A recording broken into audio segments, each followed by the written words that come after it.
It is mind-blowing. How does it smell, by the way?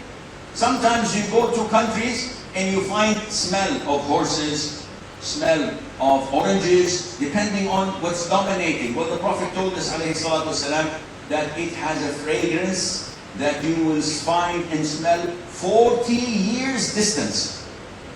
40 years. I haven't reached it. I still need to travel 40 years.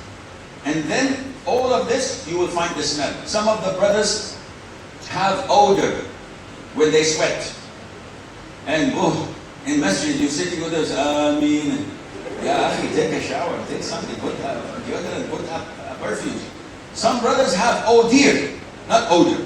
It is horrible. In Jannah, there is nothing like that.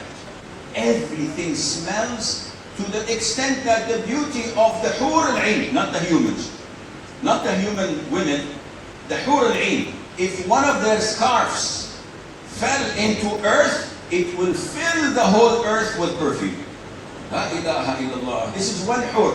Then what about the scarf of the human? Because the humans are of a higher level because of what they had done. Hur, Allah created them.